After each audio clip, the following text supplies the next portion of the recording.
E para a gente entender ainda melhor o que é a disfagia, os sintomas e a importância do diagnóstico precoce, a gente recebe hoje a fonoaudióloga Lisiane Coutinho. Bom dia, Lisiane, seja muito bem-vinda. Meninas.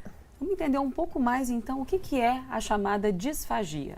A disfagia é qualquer alteração que você tenha durante o processo de alimentação, seja na hora que você tem a intenção de comer, já é considerado qualquer alteração que a família está vendo que o paciente ou o familiar não está querendo ter vontade de comer, né? Isso é vital para a gente, né? Se alimentar para sobreviver. Isso pode já ser uma alteração, que a gente fala que é uma alteração antecipatória, desde o momento que você coloca o alimento na boca. Colocou o alimento na boca, viu que ficou muitos resíduos, né? Isso já é um sintoma de disfagia. O paciente engoliu, tá tossindo o tempo inteiro, fica pigarreando, raspando a garganta. Pode ser uma alteração também considerada disfagia. E por que isso acontece, Lisiane? Qual a causa mais provável? Geralmente na população que possui alguma doença ou neurológica, que vai afetar o cérebro e vai perder a percepção, né, do alimento passando pela garganta, ou fraqueza muscular, algumas doenças geram esse tipo de fraqueza. Doenças pulmonares, às vezes o paciente ele tem quando a gente engole a gente para de respirar. Então o paciente ele pode ter uma apneia mais curtinha, então no que ele engole a via aérea ela abre antes de terminar a deglutição, e o alimento pode entrar no pulmão, né? Então, algumas outras comorbidades, como câncer de cabeça e pescoço, que tirou uma estrutura, né? Então, o paciente, ele pode não conseguir se alimentar de forma correta, porque está faltando aquela estrutura, né? Então, assim, de forma leiga, é como se fosse um problema mecânico ali no funcionamento, né? Mecânico e sensorial, porque nos pacientes que têm AVC e demência, geralmente acontece porque eles perdem a percepção por onde a comida está passando. Né? Então a pessoa não sabe onde está passando. Todo mundo fala assim, tá engasgando, é disfagia. Tem paciente que é disfágico e não engasga. O alimento para no pulmão porque ele perdeu essa percepção de onde o alimento está passando. E quando que ela é considerada grave? Quando o alimento consegue chegar no pulmão e o paciente tem uma pneumonia. E aí são chamadas pneumonias aspirativas, né? Não posso falar que aquela antecipatória, ela não seja grave. É vital para a gente se alimentar, para se nutrir, se hidratar, se manter bem. Eu acho que a antecipatória, que geralmente acontece nas demências, ela pode ser tão grave quanto essa que para no pulmão.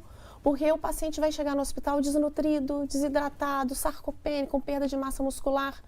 E aí, como você vai conseguir reabilitar uma musculatura que o paciente já não estava se alimentando direito? Então, existe a parte tanto sensorial, que é da noção que a pessoa tem que ter de se alimentar, e existe a parte da fraqueza muscular também. É um conjunto dos dois, tá? E, Lisiane, quais são os sintomas de alerta para a gente poder identificar essa condição? Você até chegou a comentar alguns, né? Mas os principais. Ficar de olho na população idosa, né? A população idosa, devido aos vários medicamentos que a população toma, a boca pode começar a ficar seca. Então, o paciente começa a querer mudar o tipo de alimentação. Antes ele comia um arroz soltinho, agora quer comer uma coisa mais cremosa, né? Começa a perder a vontade de comer. Então, isso é um sinal de alerta. Opa, será que tem alguma coisa alterada? Né? Começou a perceber que tem muito resíduo de comida na boca, está acumulando, por mais que ele sempre fala para o paciente, engole que ainda tem comida na boca, o paciente ainda continua mantendo a comida na boca. É um sinal de alerta.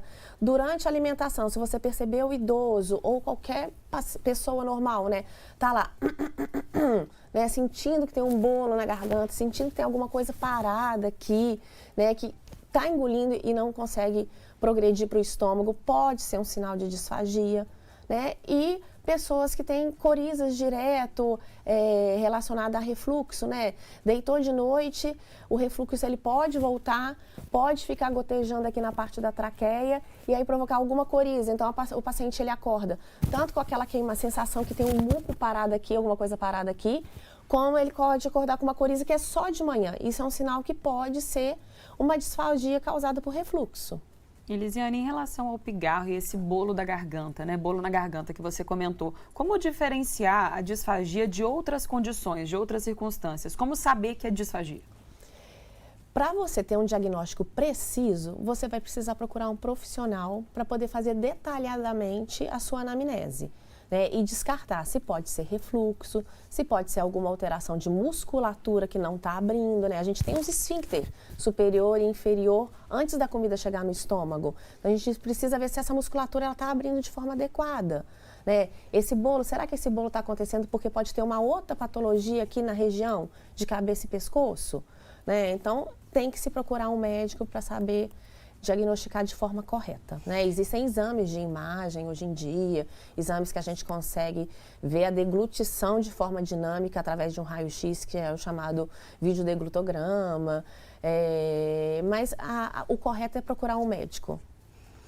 Lisiane, o Marcos está acompanhando a nossa entrevista ao vivo pelo YouTube. Ele disse que está super interessado no assunto sobre disfagia.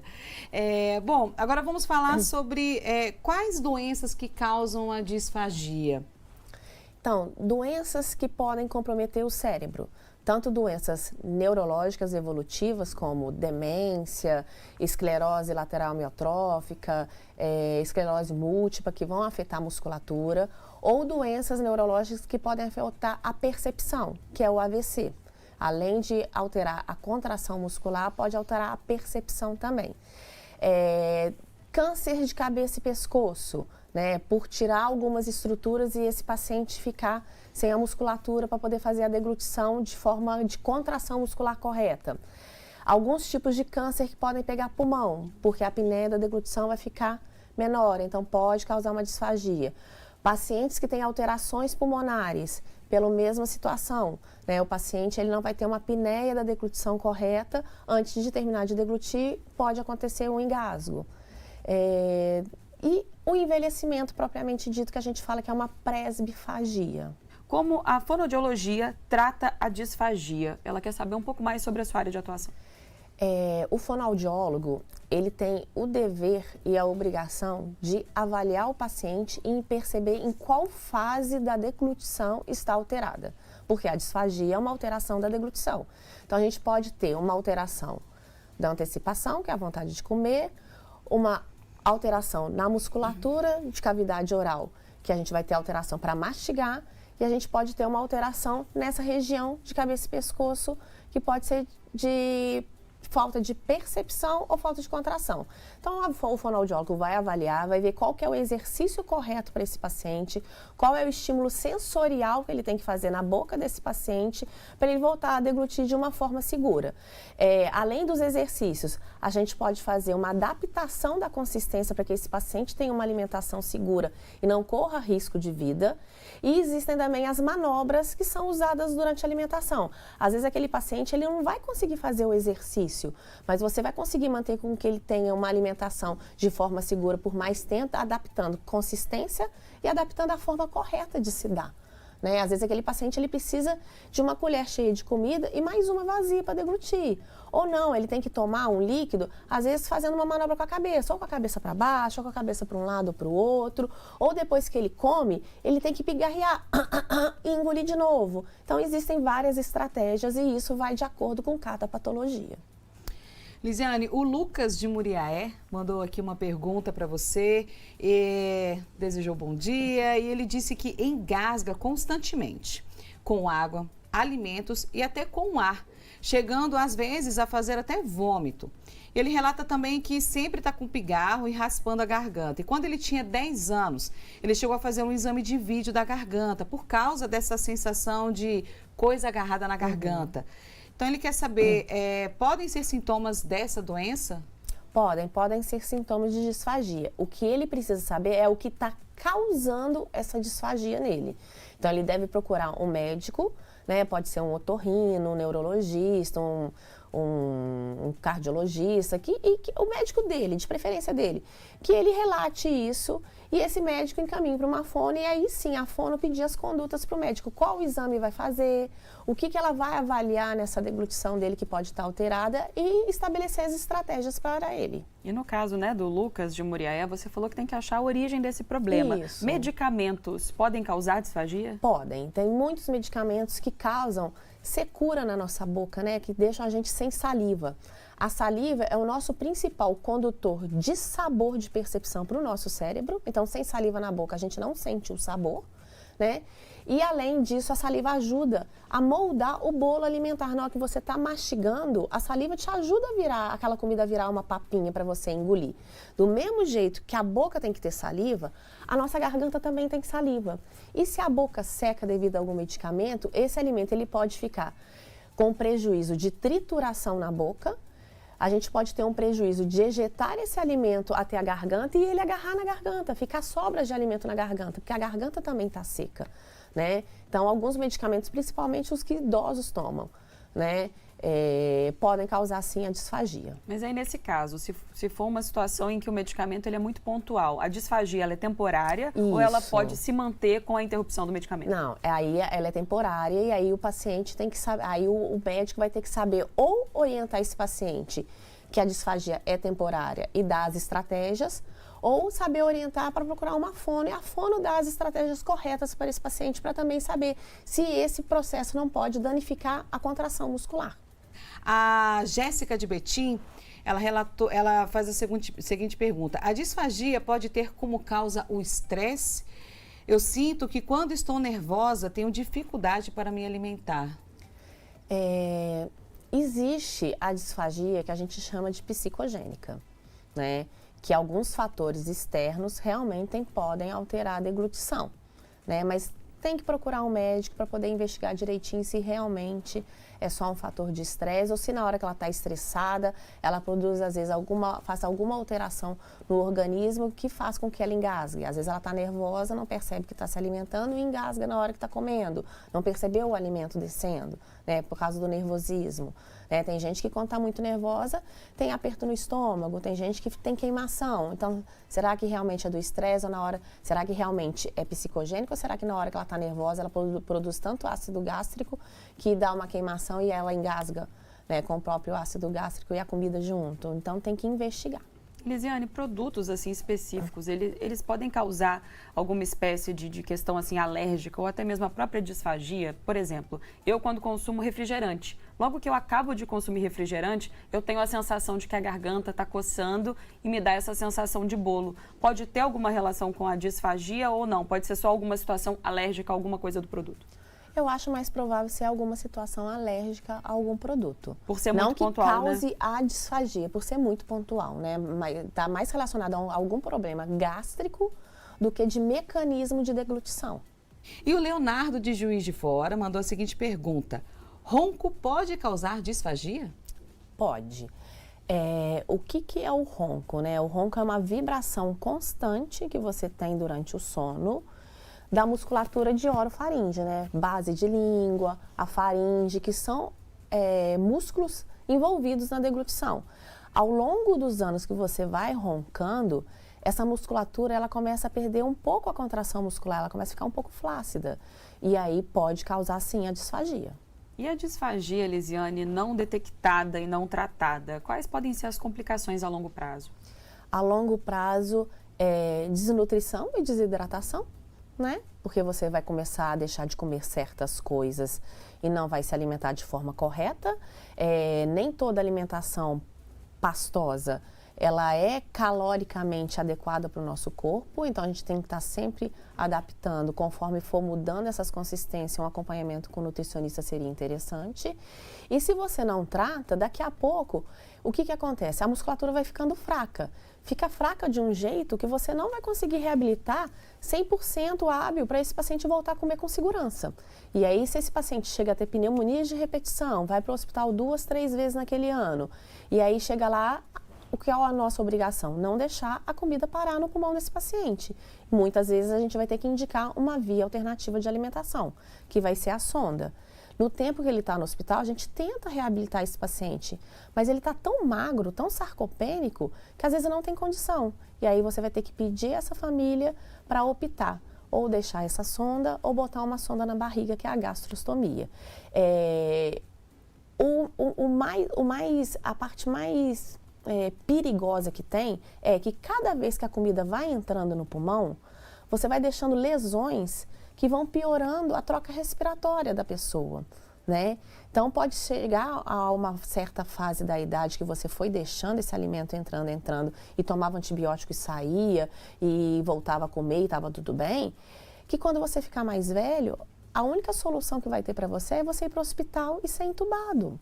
E aí a intubação vai gerar uma traqueostomia, que vai gerar uma sonda, que vai gerar uma dificuldade em reabilitar esse paciente, porque às vezes o pulmão não vai dar conta de sair dessa traqueostomia e do ventilador, né? Então esse é o pior desfecho que tem.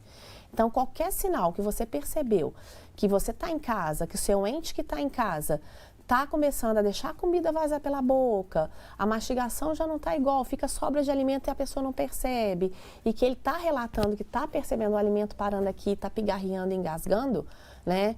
É o ideal procurar um fonoaudiólogo, né? E fora esses pacientes que têm AVC e doenças neurológicas, que tem que ter um acompanhamento para não deixar que a situação chegue na situação mais grave, que é a broncoaspiração, que é a pneumonia por broncoaspiração.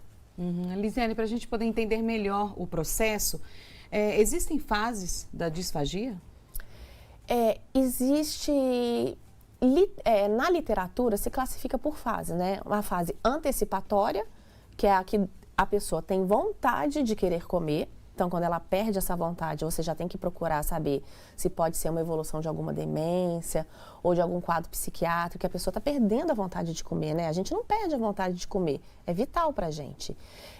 Tem a fase oral, que é onde a gente vê que a mastigação não está sendo feita de forma eficiente, então sobra alimentos, né? O paciente às vezes come pedaço inteiro, pode engasgar com esse pedaço inteiro porque a mastigação não está sendo feita correta. E existe a fase faríngea e laríngea, que é onde o alimento pode parar nessa musculatura aqui. E se você ainda está com alguma dúvida ou tem algum relato e quer contar para a gente, aproveita o nosso contato que está aparecendo aí na tela para você. E Lisiane, como é feita a avaliação? A gente entendeu que cada caso é um caso, né? Os recursos também vão ser variados, mas a avaliação, ela acontece de forma padrão ou isso também muda de um paciente para o outro? O fonoaudiólogo ele vai começar de uma forma padrão. E aí sim para os desfechos diferentes. Então, a gente vai avaliar como está a força de musculatura de órgãos fonoarticulatórios, né? Então, lábio, língua, bochecha, né? Musculatura mastigatória como que está, a voz desse paciente como que está, se ele tem uma voz forte, né? Se ele consegue variar a intensidade da voz para ter uma proteção para o pulmão, se ele tem uma limpeza faríngea eficaz, se o músculo da faringe ele está eficaz para poder conseguir continuar a alimentação e o paciente não corra o risco de broncoaspirar, de ter uma pneumonia. Basicamente é isso. E aí vai para cada desfecho. A gente vai olhar também muito a sensibilidade. Então, doenças às vezes neuromusculares ou neurológicas, né? Pacientes perdem, né, a percepção. Então, às vezes a gente tem que orientar o paciente, dá para comer? Mas você vai ter que intercalar quente com gelado, doce com salgado a cada colher. Cada colher que você vai dar para esse paciente, você vai ter que dar uma limpa, uma vazia, né? E aí vai para cada estratégia. Mas geralmente a gente olha como está essa musculatura, olha como que está a sensibilidade e olha como que está a função em si. Então, a gente vai avaliar com líquido, com sólidos, com semissólidos, que é alimentos mais macios e pastosos. E quanto tempo dura a disfagia? Existe um padrão? Não existe um padrão, porque isso vai depender de cada patologia. Né? No caso do paciente com ronco, existe o tratamento para a apneia do sonco e para eliminar o ronco. Tem que saber por que ele está roncando. Tem alguma obstrução ou realmente é só de fraqueza de musculatura? Nos pacientes neurológicos, não tem um tempo exato. Né? A gente depende da plasticidade do cérebro, se esse cérebro ele vai ter uma capacidade de recuperar aquela função e aquela percepção. Ou se vai ser a medicamentosa, né? Que acontece muitas vezes, que pode acontecer com idosos, ou com paciente psiquiátrico, que é muito pontual. Né? Então, cessou a medicação, a gente usou as estratégias, deu correto, cessou a medicação e ele conseguiu voltar a se alimentar de forma correta, então isso vai variar de patologia para patologia. E o que a gente pode falar para o nosso público sobre o tratamento? Como que ele acontece e tem cura? Então, a disfagia, ela tem tratamento, nem todas têm cura. Tá? Algumas você vai adaptar a consistência, mas o paciente às vezes vai ficar em algum grau disfágico, né? Não vai ter o risco da comida ir para o pulmão, mas às vezes pro resto da vida ele tem que tomar um líquido que seja um líquido grosso, para o líquido não parar no pulmão, tá? Então isso vai de acordo com cada patologia. Qual foi a outra pergunta que você me fez antes? Eu tinha te perguntado sobre as formas de tratamento. As formas de tratamento. Podem ser exercícios, podem ser adaptações, podem ser estímulos, tanto estímulos elétricos na região da laringe, como estímulos elétricos no cérebro. Pode ser o uso, às vezes, de algum tipo de fotobiomodulação para poder melhorar a regeneração desse músculo ou melhorar a percepção. Vão ser tratados estímulos, a gente vai trabalhar a percepção sociomotora oral. Praticamente isso, tá? E o que podemos dizer sobre essa condição na população idosa? A população idosa é uma população que antigamente se tinha o critério de se tirar todos os dentes e se usar prótese, né? E hoje em dia a gente sabe que essas próteses elas perdem toda a capacidade de ficar fixa na boca, né? Então o paciente ou ele mastiga ou ele segura a dentadura para mastigar. Então, no caso dos pacientes que usam prótese dentária, essas próteses dentárias sempre bem adaptadas, manter o máximo possível a higiene oral da boca preservada, medicações, algumas medicações vão dar secura na boca do paciente, então a gente tem os hidratantes intraorais que melhoram essa percepção do alimento na boca do paciente, mas tudo isso tem que ser investigado e tem que ser avaliado pelo fono para cada estratégia ser adaptada para cada paciente de forma correta. Elisiane, falávamos, né, sobre consequências graves a longo prazo e essa é a pergunta da Geralda de BH. Ela quer saber se a disfagia pode levar a algo mais sério e se pode ser fatal. Pode ser fatal. A disfagia, ela é uma coisa séria e ela pode levar o paciente a óbito. Exatamente por tudo que acontece na vida de uma forma geral, como você falou, né? Desidratado. Disfagia é uma coisa séria, engasgar é uma coisa séria, né? O engasgo, quando o paciente faz e ele engasga ou ele tosse, ele tem que agradecer que ele está tendo esse sinal, porque ele vai poder cuidar. É uma informação, né? É uma informação que ele está tendo. Agora, se ele não cuida e vai deixando acontecer, o desfecho pior é a comida parar no pulmão. E no pulmão não é lugar de parar a comida. No pulmão a gente só pode receber o ar. É uma situação que não pode ser normalizada, né, Renata? Exatamente. Não pode ser banalizado, né? E muita gente banaliza, né? A gente faz até um alerta para os filhos de pais idosos para observarem esses detalhes e realmente já se antecipar. Quanto mais precoce, melhor. Hoje em dia, tem muita conscientização da classe médica, né? Muitos geriatras já mandam os pacientes idosos, antes de apresentarem os engasgos, para fazer uma avaliação com fono. Para poder verificar se tem alguma coisa que já pode começar a fazer, se tem algum músculo ali que já está ficando fraco, que você pode já adaptar e reabilitar ele. Bom, então, para encerrarmos o nosso bate-papo de hoje, quais orientações finais e lembretes para você deixar para o nosso público? Engasgar não é normal. Previna-se. É isso, esse recado aí fantástico da Elisiane, que teve a gentileza de estar aqui ao vivo com a gente para dar todas essas orientações, como você colocou muito bem, é algo que não pode ser banalizado, porque o desfecho pode ser fatal, mas é muito evitável, né? Sim. Então, muito obrigada a você, Elisiane, pela presença. E obrigada também, né, Renata, ao nosso público que participou, telespectador de BH, de Juiz de Fora, Betim, Muriaé e YouTube. Então, é sempre muito bom ter a participação de vocês aqui com a gente.